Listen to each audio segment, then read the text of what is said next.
پہلی آفت کسب حلال سے محرومی ہے۔ یہ سب سے بڑی آفت ہے۔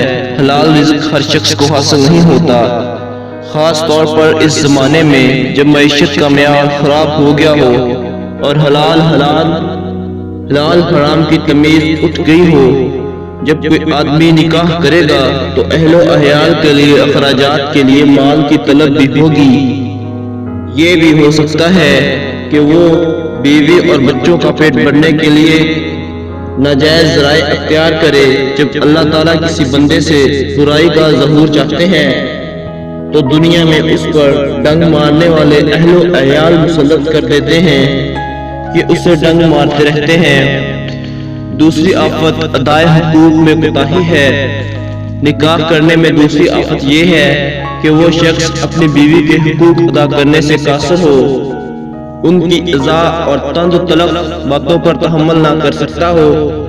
شوہر رائی ہے اور بیوی بچے اس کی رعایا ہیں۔ ہر شخص سے اس کی رعایا کے بارے میں قیامت کے دن باز پرس ہوگی۔ تیسری آفت یاد الہی سے دوری ہے۔ تیسری آفت یہ ہے کہ بیوی بچے اللہ تعالیٰ کی یاد سے غفل کر دیں اور اس کی تمام تر توجہات کا محور اور جدوجہد کا مرکز دنیا کو بنا دیں۔